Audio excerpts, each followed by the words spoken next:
Hello বন্ধুরা, আমার আরেকটি ব্লগে তোমাদের সবাইকে স্বাগতম। তো দেখো, ব্রেকফাস্ট দিয়ে শুরু করলাম তোমাদের সঙ্গে। তো সকাল সকাল এনেছিল পরোটা, দোকান থেকে এনেছিল, কারণ আজকে সকালটা ভীষণ তাড়াহুড়োর মধ্যে গেছে, সেজন্য দোকান থেকে পরোটা এনেছিল। পরোটা আর হচ্ছে ছোলার ডাল চাটনি এনেছিল। তো সকাল সকাল তো চাটনিটা খাবো না, তো ছোলার ডাল দিয়ে শুরু করব। তো ছোলার ডাল দিয়ে শুরু করব খাওয়াটা। তো আমার ছেলেকে একটা দিয়ে দিলাম, আর ও তো খাবে না, আর আমি একটা খাবো। তো খাওয়া দাওয়ার পরে তোমাদের সঙ্গে একটা রান্না শেয়ার করব। অবশ্যই তোমরা ভিডিওটি পুরোটা দেখো, দেখলে তাহলে বুঝতে পারবে। তো রান্নাটা এর আগেও আমি খেয়েছি, খুব ভালো লেগেছে। তো আজকেও করেছি, ভীষণই ভালো লেগেছে। তো অবশ্যই ভিডিওটা লক্ষ্য রাখো। তো দেখো, এখানে আমি ঝুরি করে আলু কেটে নিয়েছি। আলুটা মানে খুবই সহজ পদ্ধতিতে ঝুরি করে আলু কেটে নিয়েছি।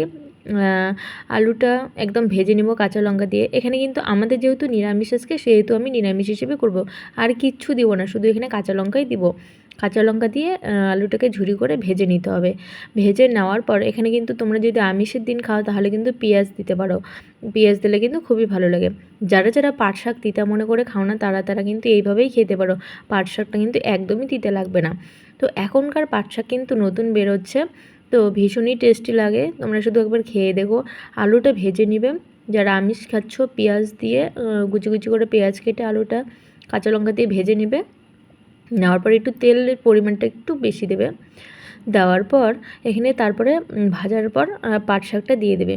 পাট শাকটা যখন একটু মোলাম হয়ে যাবে তখন একটুখানি ঢেকে দেবে। তো ঢেকে দেওয়ার পর কিন্তু সুন্দর করে ভেজে নেবে। দেখবে খেতেও সুস্বাদু লাগবে, তিতাও লাগবে না একটুকু। আর এই পাট শাকটা যেহেতু নতুন হয়েছে, মানে বৃষ্টি না পেলে কিন্তু পাট শাকগুলো কিন্তু ভালোই লাগে, আর বৃষ্টি পেলে কিন্তু পাট শাকটা কিন্তু তিতা লাগে। যেহেতু এখন বৃষ্টি নেই, আর পাট শাকটা কিন্তু ভীষণই টেস্টি লাগছে। আর এটা এনেছিল আমার পিসি শাশুড়ি, ভ্যাটাগুড়ির পিসি, ভ্যাটাগুড়িতে বাড়ি। তো সেখান থেকে এনেছে। আর পাট শাকটা কিন্তু খেতে দারুণ হয়েছে। আমার ছেলে কিন্তু কোনোদিনও খায়নি পাট শাক, মানে খায় না তিতার জন্য, তা আজকে কিন্তু খেয়েছে।